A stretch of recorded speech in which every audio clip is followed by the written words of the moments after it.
Eh bien, bonsoir, bienvenue pour notre temps d'étude biblique. Nous sommes en train de vivre des circonstances assez particulières, non seulement par rapport au confinement, mais encore d'autres éléments sociaux, toujours par rapport, par exemple, à la mort de M. George Floyd aux États-Unis. Et toutes ces questions nous rapportent donc à cette idée de comment gérer l'injustice. Comment, en tant que chrétien, en tant qu'individu, nous devons apprendre à regarder certaines circonstances pénibles et douloureuses et essayer de voir quelles réponses l'Écriture nous apporte. Nous allons donc prier et puis retourner dans notre étude de la vie de Joseph, dans la Genèse au chapitre 47. Genèse 47, on va lire à partir du verset 13. Nous allons poursuivre donc l'examen de la vie de Joseph. Prions. Seigneur, merci pour cette circonstance que nous vivons, ces temps particuliers où, Seigneur, tu invites les hommes à réfléchir sur leurs conditions et sur la brièveté de la vie. Nous savons que cette vie peut être courte et souvent mauvaise, remplie d'embûches et de circonstances difficiles que nous ne comprenons pas. Nous prions que là aussi nos cœurs soient apaisés devant toi et que ta paix nous aide à considérer combien toi, tu restes souverain et combien tu restes un Dieu juste, quelles que soient les circonstances. Nous te prions donc et comptons sur ton assistance et celle de ton esprit, dans le nom précieux de Jésus. Amen. Dans Genèse 47, à partir du verset 13, l'Écriture donc nous mentionne ceci. Il n'y avait plus de pain dans tout le pays, car la famine était très grande. L'Égypte et le pays de Canaan dépérissaient à cause de la famine. Joseph récolta tout l'argent disponible en Égypte et dans le pays de Canaan, et versé en échange de blé, et il le fit entrer dans la maison du Pharaon. Quand l'argent de l'Égypte et du pays de Canaan fut épuisé, tous les Égyptiens vinrent trouver Joseph en disant « Donne-nous du pain. Pourquoi mourrions-nous sous tes yeux ?» En effet, il n'y a plus d'argent. Joseph dit, « Donnez vos troupeaux, et je vous donnerai du pain en échange de votre bétail, s'il n'y a plus d'argent. » Ils amenèrent leurs troupeaux à Joseph, et celui-ci leur donna du pain en échange des des chevaux, des troupeaux de brebis et de bœufs et des ânes. Il leur fournit aussi du pain cette année-là, en échange de tous leurs troupeaux. Lorsque cette année fut passée, l'année suivante, ils vinrent trouver Joseph et lui dirent « Nous ne te cacherons pas, Seigneur, que l'argent est épuisé et que nos troupeaux de bétail sont déjà en ta possession, Seigneur. Il ne reste plus rien devant toi, Seigneur, si ce n'est notre corps et nos terres. Pourquoi mourrions-nous sous tes yeux, nous et nos terres? Achète-nous avec nos terres en échange de pain et nous serons au service du Pharaon, nous et nos terres. Donne-nous de quoi semer, afin que nous restions en vie et ne mourions pas, et que nos terres ne soient pas dévastées. » Joseph acheta toutes les terres de l'Égypte pour le Pharaon. En effet, les Égyptiens vendirent chacun leur champ parce que la famine les pressait. C'est ainsi que le pays devint la propriété du Pharaon. Quant à la population, il la déplaça dans les villes d'un bout à l'autre des frontières de l'Égypte. Il n'y eut que les terres des prêtres qu'il n'acheta pas, parce qu'il y avait une prescription du Pharaon en leur faveur. Ils vivaient du revenu que leur assurait le Pharaon. C'est pourquoi ils ne vendirent pas leurs terres. Joseph dit au peuple, « Je vous ai acheté aujourd'hui ainsi que vos terres pour le Pharaon. Voici de la semence pour vous, et vous pourrez ensemencer le sol. Vous donnerez 1/5 de la récolte au Pharaon, et vous aurez les 4 autres parties pour ensemencer les champs et pour vous nourrir, vous, vos enfants et les membres de votre foyer. » Ils dirent, « Tu nous sauves la vie. Si nous trouvons grâce à tes yeux, Seigneur, nous serons esclaves du Pharaon. » Joseph fit de cela une prescription en vigueur aujourd'hui encore, d'après laquelle 1/5 du revenu des terres de l'Égypte appartient au Pharaon. Seules les terres des prêtres n'appartiennent pas au Pharaon. Quant à Israël, il s'installa donc en Égypte, dans la région de Goshen. Ils acquirent des propriétés, eurent des enfants et devinrent très nombreux. Voilà, jusque-là, notre lecture du chapitre 47. Voilà un épisode qui, voilà, en ces temps de conscience, d'identité, de lutte contre tout ce qui est xénophobie, peuvent paraître surprenants une nouvelle fois à quelqu'un qui écoute cela et qui se dit, bon, mais voilà, qu'est-ce que c'est que cette histoire? Est-ce que la Bible promeut l'esclavage et des pratiques complètement étranges que l'on trouve détestables aujourd'hui? Nous voulons dire que la Bible n'approuve pas forcément la chose. La Bible tolère certains éléments, les régule pour que les hommes ne fassent pas pire. Mais voilà, la Bible ne nous dit pas forcément qu'elle est pour l'esclavage. C'est une question délicate, donc nous allons les regarder en face, essayer de faire un examen et essayer de voir par rapport à ce qu'on appelle justice aujourd'hui, qu'est-ce que l'Écriture nous dit de Dieu, parce que précisément, il me semble que l'Écriture proclame que Dieu est juste et qu'il est parfaitement juste. Alors, pour ce faire, on va juste faire un petit survol de ce texte que nous avons eu ce matin. Aujourd'hui, nous constatons donc que nous sommes au moins dans l'année 3 des 7 ans de famine. Et voilà qu'à partir du verset 14, il n'y a plus d'argent en Égypte. Et peut-être que ça peut sembler choquant pour certains. Comment, entre guillemets, l'argent peut-elle entièrement se retrouver dans les banques ou les coffres-forts de Pharaon. Et il faut se rappeler donc qu'à l'époque, donc, il n'y a pas de pièces, de planches à billets comme aujourd'hui. L'argent n'est pas numérique non plus. L'argent consiste uniquement en espèces sonnantes et trébuchantes, et le nombre de pièces, qu'ils soient en argent, bronze ou or, est absolument limité à cette époque. Donc, à un moment ou à un autre, à force d'acheter, à force de vendre, eh bien, la monnaie commence à disparaître du pays, dans le sens où, bien entendu, c'est Pharaon qui vend les denrées alimentaires. Donc, le Pharaon se retrouve en possession de tous les sous de l'Égypte et sans doute d'une bonne partie de la région. Donc, voilà un premier problème.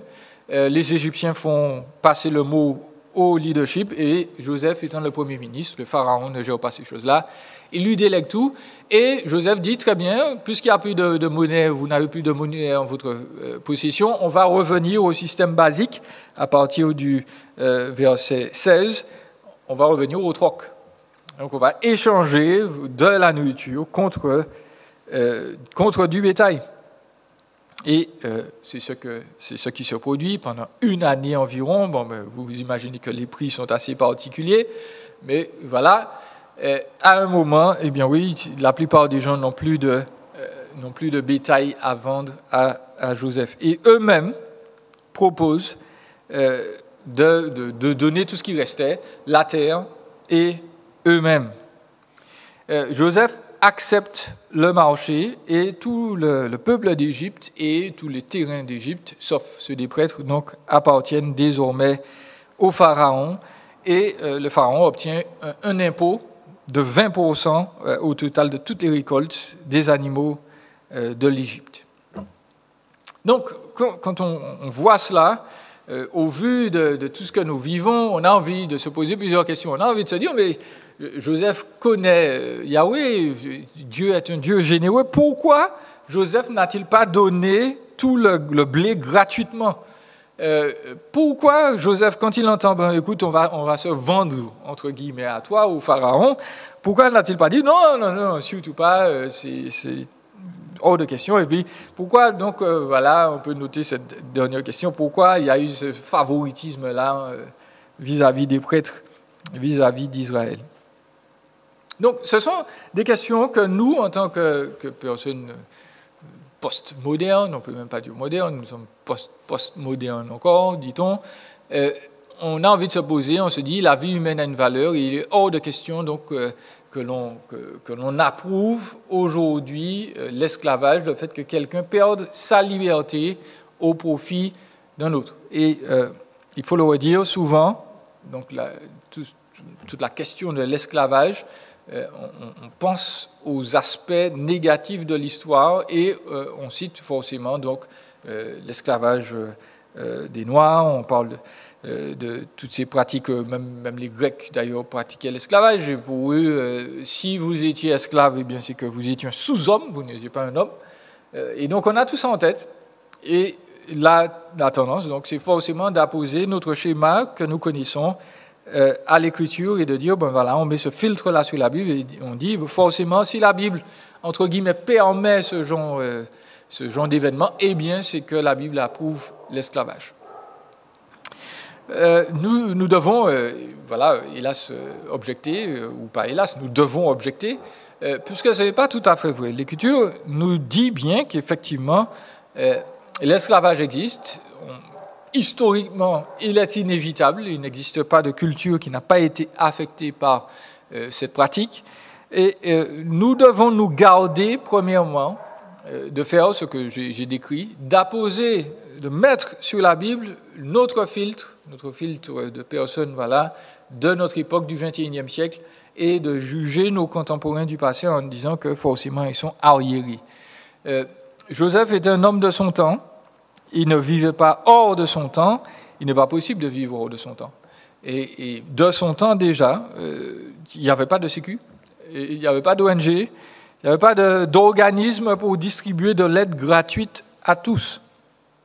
On pouvait le faire de manière temporaire, mais les sociétés n'étaient pas gérées selon donc le principe que voilà, dès qu'il y a quelqu'un qui a un problème, eh bien, il faut absolument l'aider. Et j'ose dire qu'aujourd'hui, jusqu'à maintenant, c'est bien ce qui est le cas aujourd'hui. On aide au maximum ce qu'on peut, mais à aucun moment, l'Écriture ne conçoit qu'on puisse aider, qu'on doive aider des personnes finalement qui ne font rien ou qui ne vont pas, entre guillemets, produire en retour quelque chose. Donc, l'Écriture nous dit que Joseph, c'était un homme de son temps, et de son temps, il y avait de l'esclavage. Aucune civilisation, en fait, connue ne fonctionnait sans cette pratique. Et il faut noter que l'esclavage auquel ont été soumis les Égyptiens n'était pas un esclavage racial, dans le sens où on a estimé qu'ils étaient eux-mêmes une sous-race où ils n'étaient pas des êtres humains. Et puis surtout, ce n'était pas un esclavage contraignant comme on peut l'imaginer, puisqu'on ne mentionne nulle part qu'ils ont été maltraités, fouettés pour accomplir leurs tâches. En fait, ce que Joseph a établi, les experts peuvent le constater, sera comme un système féodal. Voilà l'idée que il y a des gens qui travaillent pour un seigneur, et ce système-là, paradoxalement, a stabilisé la société égyptienne pendant des siècles. Certains vont dire que, là encore, il y a un petit problème, parce que le pharaon prenait 20% de taxes sur ses concitoyens. Il fallait donner une portion de tout ce qui était cultivé à Pharaon. C'est énorme. Il faut savoir que la moyenne des taxes à cette époque dans les cultures donc, du Moyen-Orient était de 30 à 35%. Donc ça peut, 20% peuvent nous sembler beaucoup, peuvent sembler beaucoup à certains, mais les autres cultures demandaient plus. Et j'ai envie de vous dire d'ailleurs qu'en France, le ratio recettes fiscales et PIB, le produit intérieur brut, figurez-vous, donc la somme des impôts et des cotisations sociales nettes en pourcentage du produit intérieur brut s'élève à 48%. Donc nous sommes très loin du compte là par rapport à l'Égypte. Pourquoi Joseph n'a-t-il pas donné le blé gratuitement ? Parce que, ce n'était pas son blé, c'était celui du Pharaon, et Pharaon avait décidé de faire autrement. Et puis surtout, dans la pensée de ces cultures, et de beaucoup de cultures aujourd'hui, la valeur du travail est importante. Malgré les circonstances difficiles, certaines choses ne doivent pas varier. Et parmi ces choses, donc, l'idée de production. L'être humain, c'est un producteur, un créateur par nature, et il est appelé à donner ses forces pour montrer donc, que Dieu règne sur le cosmos. Et donc la Bible n'approuve aucunement le fait qu'on pourrait manger, vivre dans une maison sans fournir le moindre travail. il y a l'idée aussi de conserver donc une certaine structure à la société, même si les temps étaient difficiles, il y avait des éléments qu'on ne devait pas oublier pour ne pas briser donc les cadres de la vie humaine. Quelles que soient les circonstances, les êtres humains ne doivent jamais sombrer dans le chaos, ne doivent jamais se dévaluer au niveau de la bête et de ses bas instincts. Ces temps-ci, au cinéma, en littérature, il y a une nouvelle coqueluche, ce sont les récits dystopiques, ce sont les récits apocalyptiques où l'on rêve que la civilisation actuelle va être détruite, qu'elle va sombrer dans le chaos, soit par une attaque nucléaire, ou bien les extraterrestres, ou bien... Et donc, dans ces récits, on se plaît à représenter donc les nouveaux héros. Et souvent, ce sont des personnes qui vivent au milieu d'un monde sauvage, sans foi ni loi, où il n'y a aucune règle, où voilà, les gens sont, voilà, on revient à cette idée d'esclavage, les femmes sont extrêmement menacées, et ce sont bien entendu ceux qui sont les plus intelligents, les plus débrouillards, et puis qui font une bonne équipe, qui vont survivre contre les événements ou les éléments difficiles de la vie quotidienne. Et donc, dans la pensée de beaucoup, finalement, l'être humain, ce qui le sépare de l'animal ou d'une vie chaotique, c'est très peu de choses. Et dès qu'il n'y aura plus donc, de modernité, de confort de notre vie quotidienne, on va revenir à une espèce de niveau bestial où on va tous s'entretuer. On aime cette idée-là, il va falloir survivre. Mais voilà, j'ose le rappeler, ce n'est pas la vision de l'Écriture. La Bible n'a jamais dit que nous sommes des animaux. La Bible n'a jamais dit que la société humaine était basée sur le chaos et que les êtres humains étaient juste, voilà, des espèces de bêtes juste un peu plus évoluées. L'Écriture nous pourvoit donc un ordre, un schéma structurel qu'il ne faut pas chercher à détruire.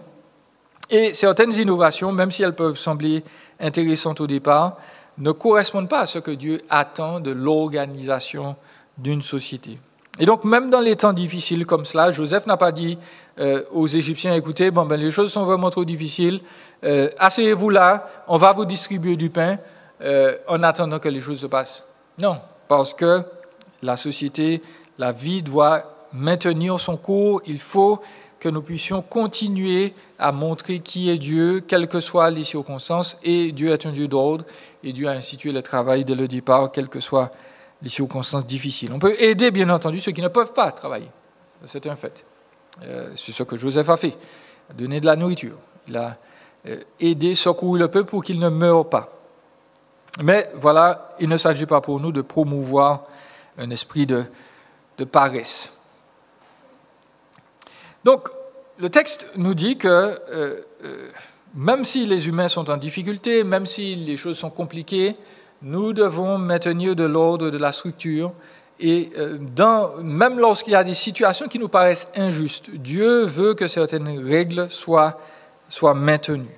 Et aujourd'hui, donc, avec les événements récents de l'actualité, il est évident qu'on a découvert un aspect de la société humaine, occidentale en particulier, qui va être positif d'un côté et négatif de l'autre. Pourquoi je dis cela ? Parce que les êtres humains, de plus en plus, donc, sont de plus en plus atterrés, révoltés contre toutes les situations d'injustice. Tout ce qui n'est pas droit, équitable, à leurs yeux, doit être absolument corrigé immédiatement, sous peine donc, de démonstration, ça c'est un fait, il n'y a pas de problème avec, mais aussi sous peine d'action violente, sous peine de destruction. On va arrêter la société pour corriger ce tort parce que c'est un tort. Et donc les sociétés occidentales sont prises dans ce maelstrom-là. On refuse l'injustice sous toutes ses formes. Et je commence par dire que nous ne nous posons pas en donneurs de leçons ici, nous ne disons pas que nous sommes meilleurs que les êtres humains, nous disons simplement que l'Écriture nous invite à considérer les événements, le temps dans lesquels nous vivons et à y réfléchir bibliquement. Donc, le Dieu que nous servons ne nous a pas envoyés pour juger le monde et critiquer les autres, Nous sommes là pour aider les êtres humains à réfléchir, à se rapprocher de celui qui peut trouver une solution à toutes les injustices. Et donc, nous n'allons pas proclamer que l'injustice est une bonne chose. À aucun moment, nous ne disons que nous devons simplement laisser les injustices se faire. Il n'y a rien d'autre à faire. Il n'y a pas de possibilité autre.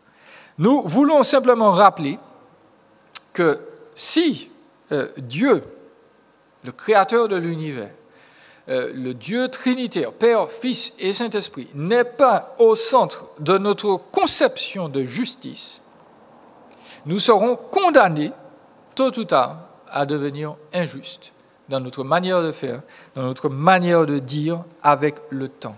Même si au départ nos intentions sont louables, même si on se dit ça, ce n'est pas bon, c'est mauvais, c'est injuste, si cela n'est pas lié au fait qu'il y a un Dieu qui existe et qui lui est parfaitement juste et qui me guide dans tout ce qui est juste, eh bien tôt ou tard, notre sens de justice va nous pousser paradoxalement à l'injustice.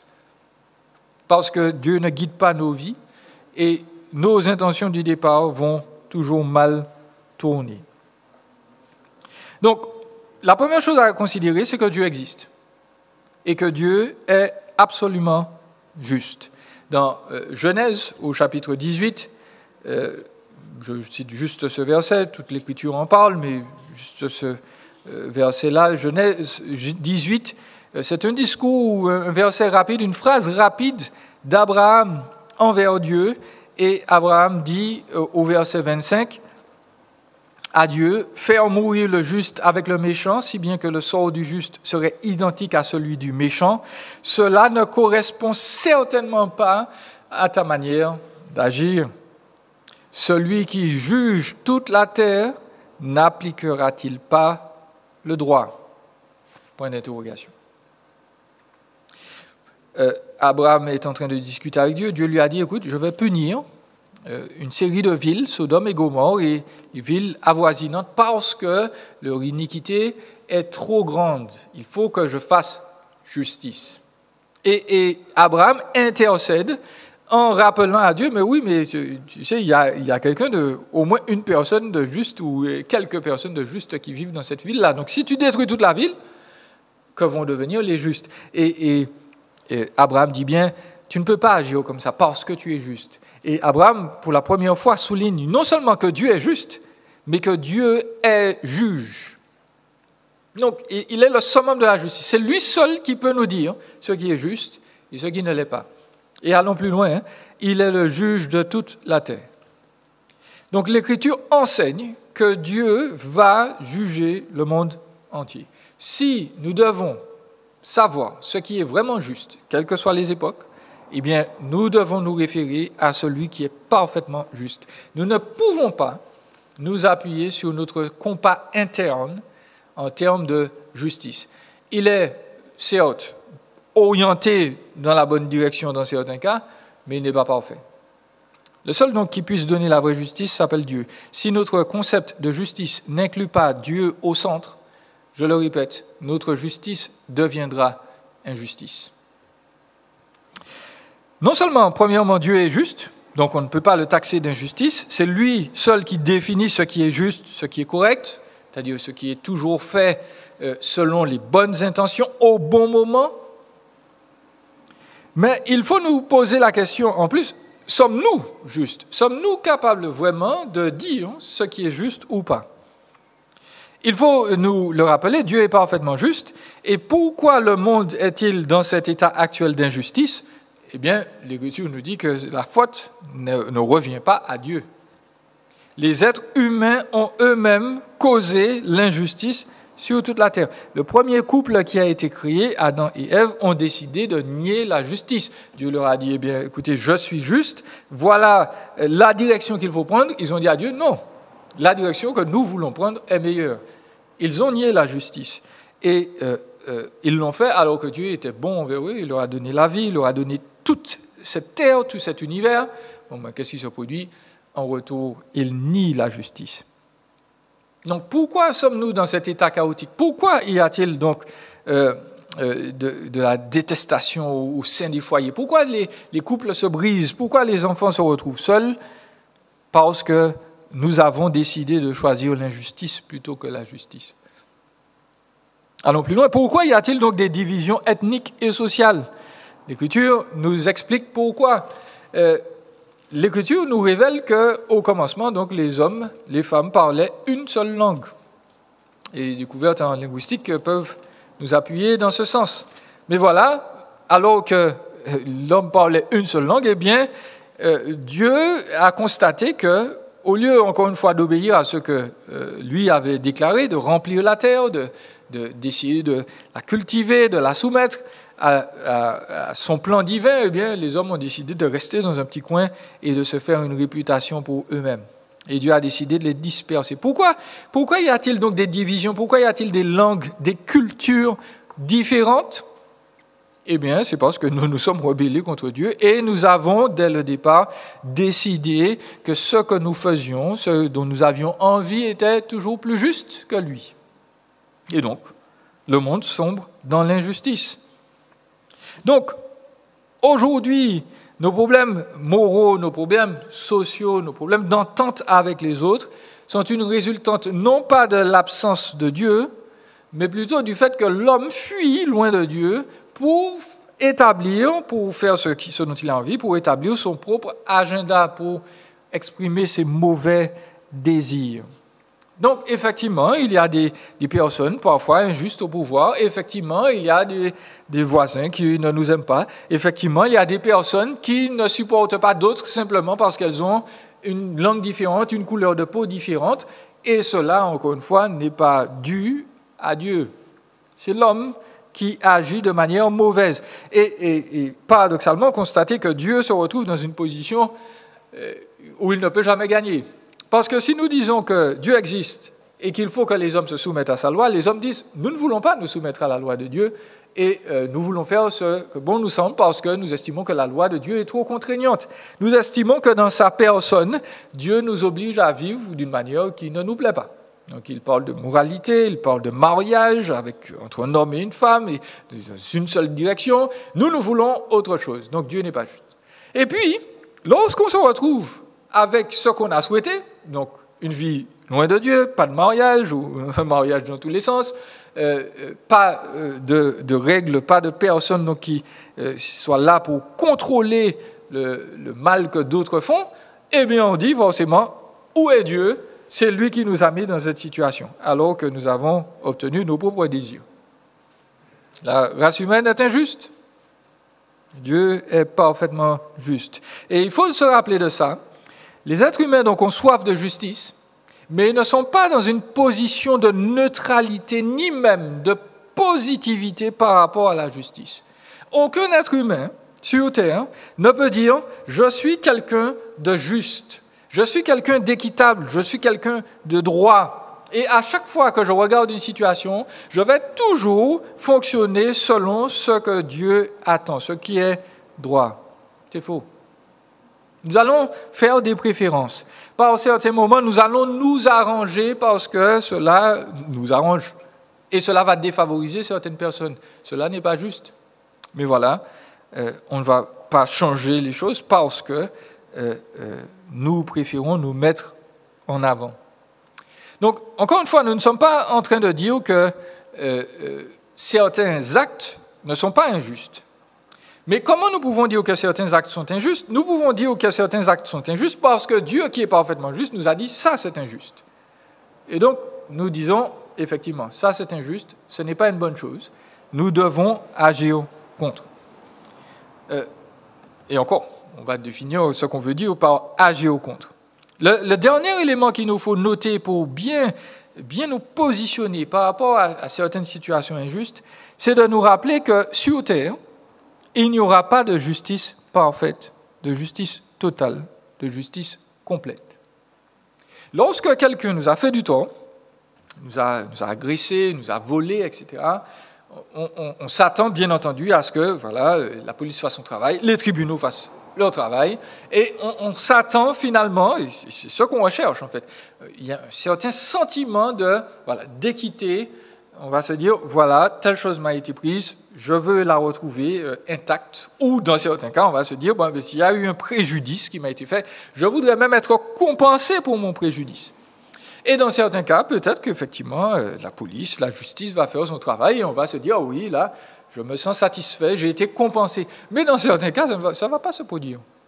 Ou ça va se produire tellement lentement que finalement, quand on aura obtenu ce qu'on avait demandé au départ, on ne va pas être satisfait à l'intérieur. On va se dire, non, j'ai attendu des années avant d'obtenir mon jugement ou bien ma réparation. Je pense que c'est pas bon. Et donc, on sera insatisfait. Alors qu'on va obtenir ce qu'on a demandé. Et donc, ça indique deux choses. Premièrement, je l'ai dit, la vraie justice ne sera jamais trouvée sur terre. Il n'y a aucun tribunal, il n'y a aucune personne sur terre qui pourra satisfaire pleinement la justice et notre sens de justice. Et puis deuxièmement, nous devons nous rappeler que la justice, ce n'est pas un sentiment.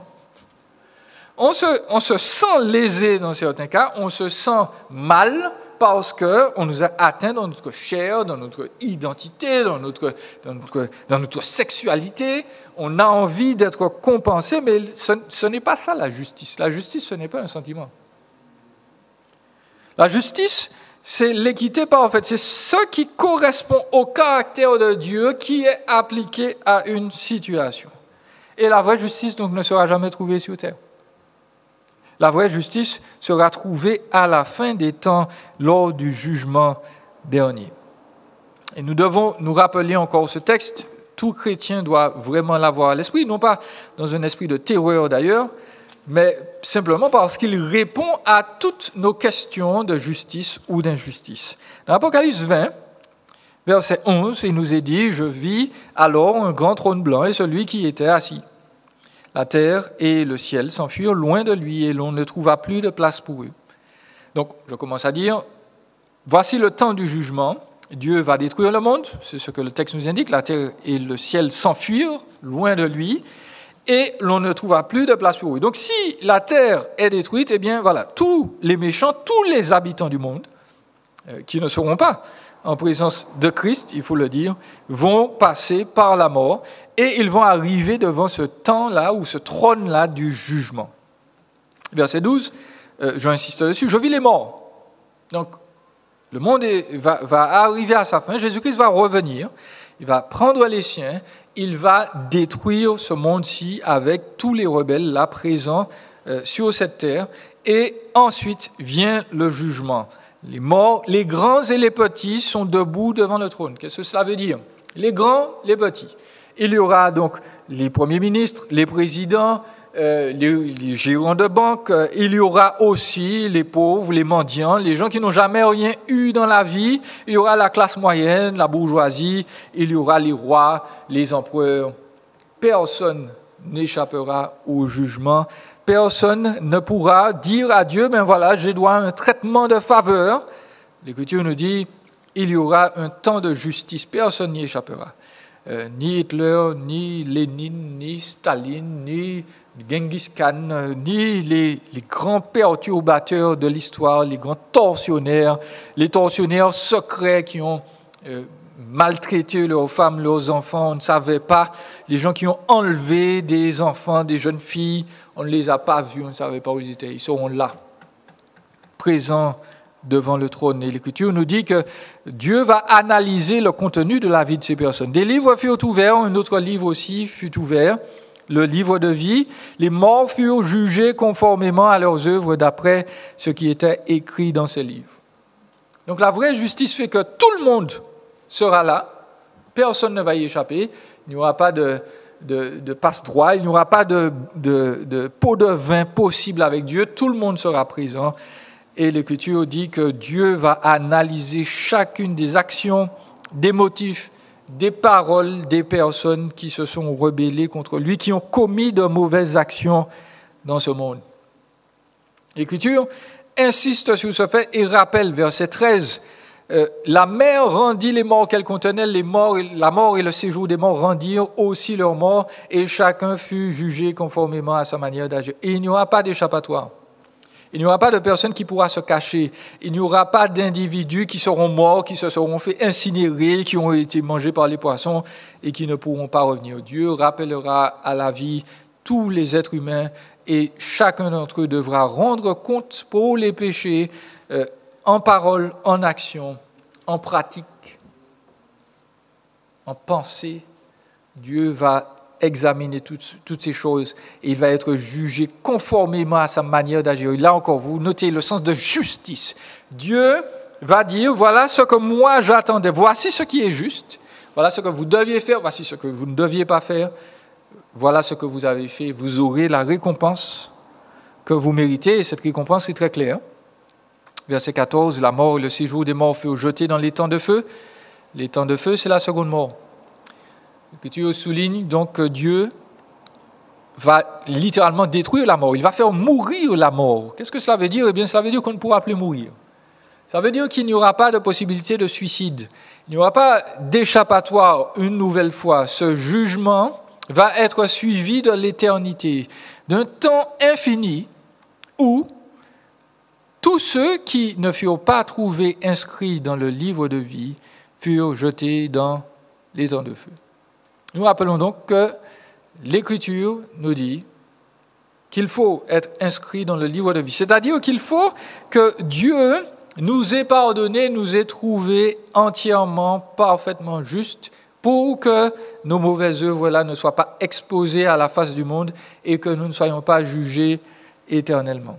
Le texte souligne que la vraie justice, c'est examiner une nouvelle fois le crime qui l'a commis, contre qui il a été commis et donner le châtiment que mérite ce crime. Il nous faut bien réaliser cela dans l'Écriture. À chaque fois qu'un être humain pêche, il pêche non seulement parfois contre lui-même, il pêche contre d'autres personnes, lorsqu'il leur ment, lorsqu'il agit contre eux physiquement ou émotionnellement. Mais l'Écriture dit qu'à chaque fois que l'on pêche, il y a une personne qui est lésée en plus de la personne que nous avons lésée sur terre, il y a Dieu. L'Écriture nous dit qu'à chaque fois que nous péchons, en fait, nous péchons doublement. Nous péchons contre Dieu qui a dit de ne pas insulter, qui a dit de ne pas tuer, de ne pas se mettre en colère. Nous péchons contre la personne envers qui nous sommes mis en colère. Nous péchons contre Dieu qui a dit de ne pas se mettre en colère. Et Dieu, chers amis, étant parfaitement juste et éternel, réclame un châtiment qui soit de pair avec sa personne. Ça, c'est la justice. Ça, c'est la justice. Donc, je sais que beaucoup sur terre ont subi de l'injustice.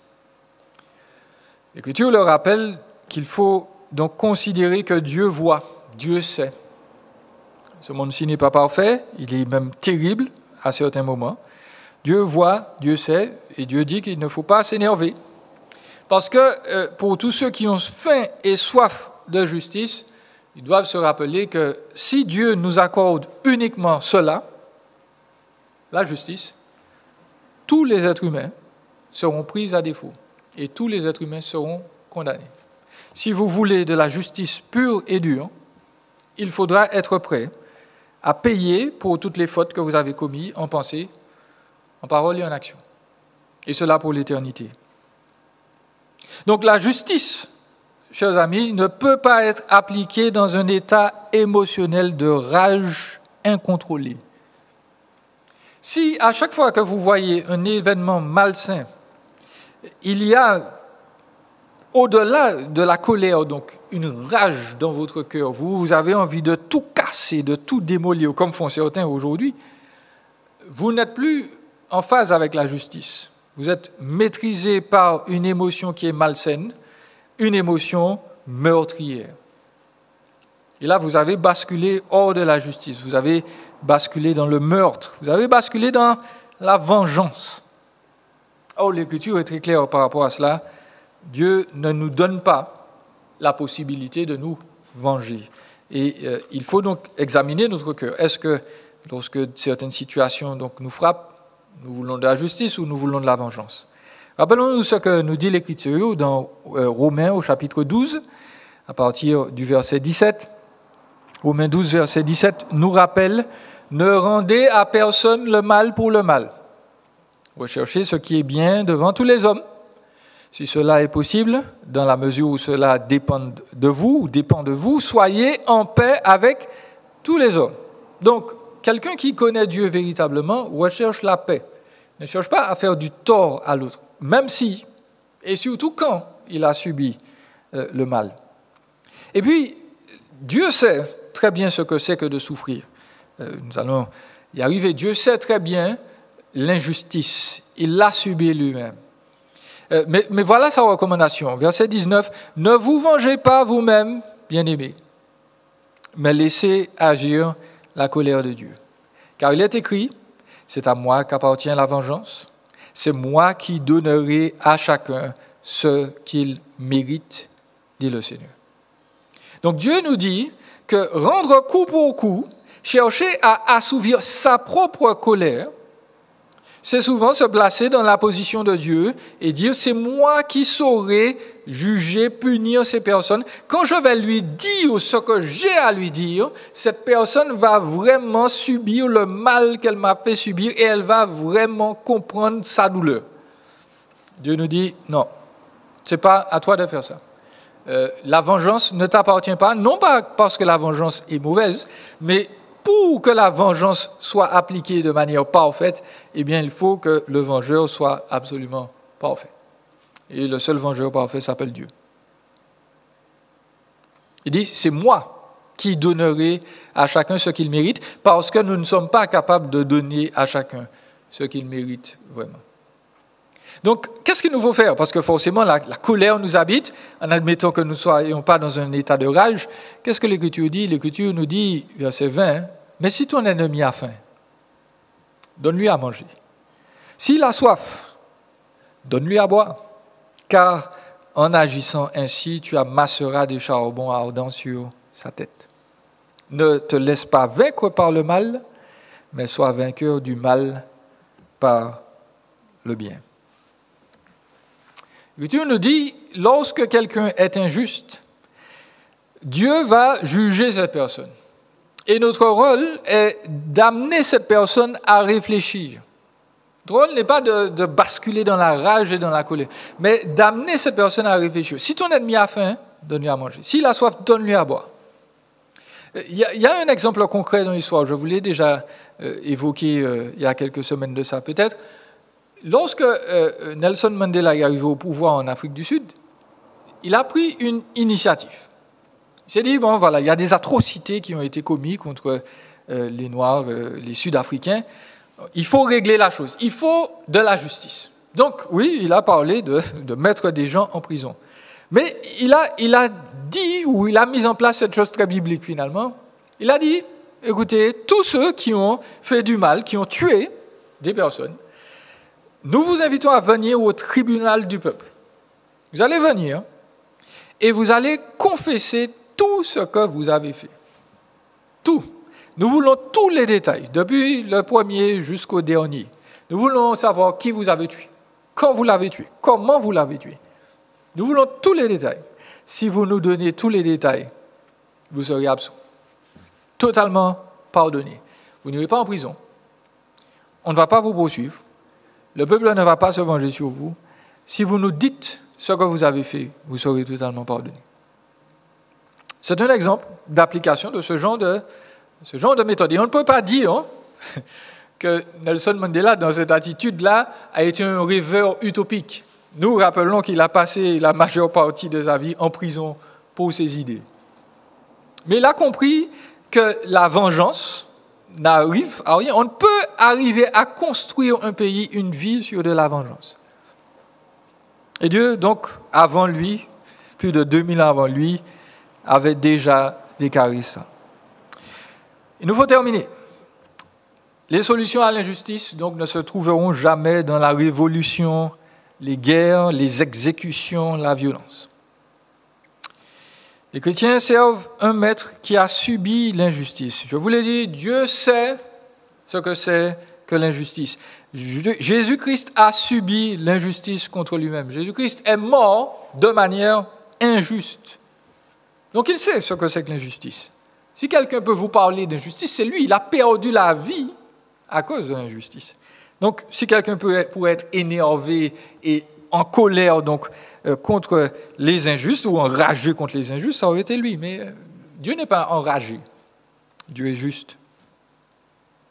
Donc Jésus-Christ sait parfaitement ce que c'est que d'être molesté, battu, méprisé, rejeté. Sa réponse n'a jamais été la révolution ou la rage. Lorsqu'il a été arrêté dans Jean 19, verset 33, l'Écriture nous dit que Pilate est rentré dans le prétoire, il a appelé Jésus et lui a dit « Es-tu le roi des Juifs ?» Jésus répondit « Est-ce de toi-même que tu dis cela ou d'autres te l'ont dit de moi ?» Pilate répondit « Suis-je un Juif, moi ? Ta nation et les chefs des prêtres t'ont livré à moi. Qu'as-tu fait ?» Et notez bien la réponse de Jésus. Jésus répond, verset 36, « Mon royaume n'est pas de ce monde. Si mon royaume était de ce monde, mes serviteurs auraient combattu pour moi afin que je ne sois pas livré aux Juifs. Mais en réalité, mon royaume n'est pas d'ici-bas. » Pilate lui dit, « Tu es donc roi ?» Jésus répondit, « Tu l'as dit, je suis roi. Je suis né et je suis venu dans le monde pour rendre témoignage à la vérité. Toute personne qui est de la vérité écoute ma voix. » Pilate répliqua, « Qu'est-ce que la vérité ?» Le chrétien, lorsqu'il est confronté à l'injustice, se rappelle que ce monde-ci n'est pas le sien. Il se rappelle que Dieu va lui faire justice. Nous avons des frères et sœurs qui ont été battus, mariés de force, séparés de leurs enfants, violentés. Je me rappelle de l'histoire de cette chrétienne chinoise. On l'a séparée de son fils. Elle l'a retrouvé après des dizaines d'années et lui a craché son venin contre son Dieu. Comment Dieu a-t-il pu permettre qu'ils soient séparés tous les deux? Cette femme n'a pas abandonné son Dieu pour autant. La réponse de nos frères et sœurs, souvent face à la haine, ce n'est pas la révolution, mais la prière et l'amour. Et c'est ça qui transforme leur pays, même secrètement. Même quand les autorités essayent de broyer les chrétiens, de supprimer les Bibles, eh bien, les prières et l'amour changent ceux qu'ils ont en face d'eux. Nous devons nous rappeler que dans ce monde-ci, nous n'aurons jamais de société parfaite dans laquelle nous aurons une parfaite justice. Et s'il y a une chose que nous devons faire, donc, c'est faire l'effort de préserver la vie humaine autant que possible. Préserver les vies humaines. Joseph, nous concluons donc notre texte, Joseph, quand il a mis en place toutes ces mesures-là, le peuple lui a dit « Tu nous sauves la vie ». Genèse 47, verset 25. « Tu nous sauves la vie ». Et c'est ça que Joseph était appelé à faire. Il était appelé à être, entre guillemets, un sauveur. Il a sauvé la vie physique, non seulement de sa famille, mais aussi de l'Égypte et même des peuples avoisinants. Là aussi, Joseph a été donc un précurseur de Jésus-Christ, celui qui a sauvé notre âme, celui en qui, si nous mettons notre confiance en lui, eh bien, il va nous délivrer de la condamnation divine, de la justice parfaite de Dieu qui devrait s'abattre sur nous. Jésus-Christ a sauvé, Joseph a sauvé. Le chrétien, c'est aussi, dans ce sens, un sauveur.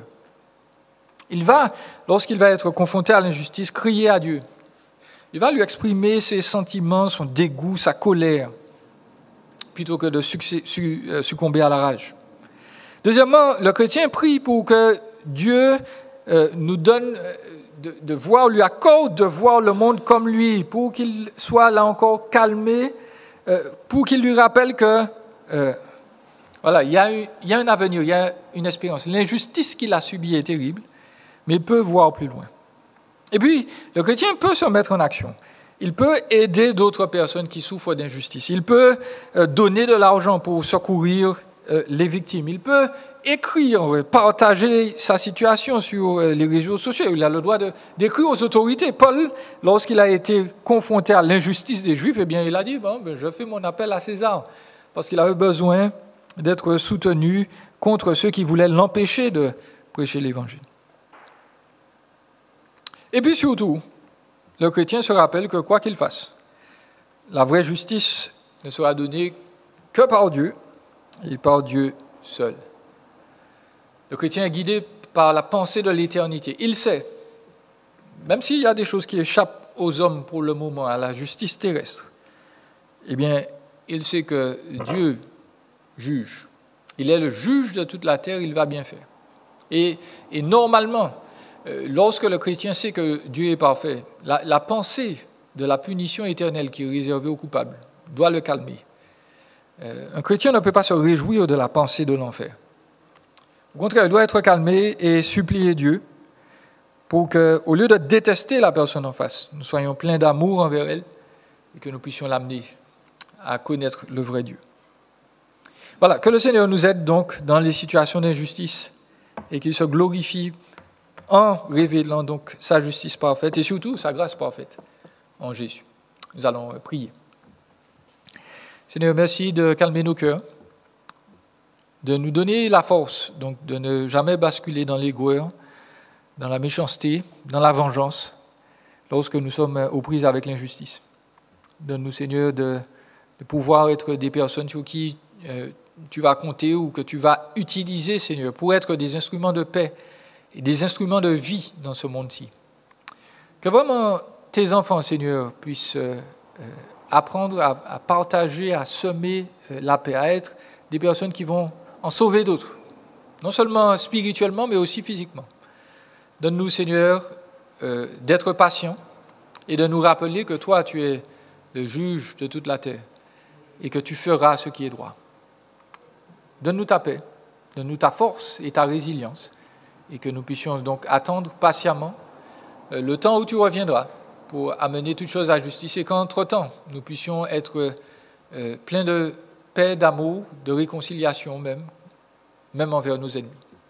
Te demandons ces grâces dans le nom précieux de Jésus. Amen.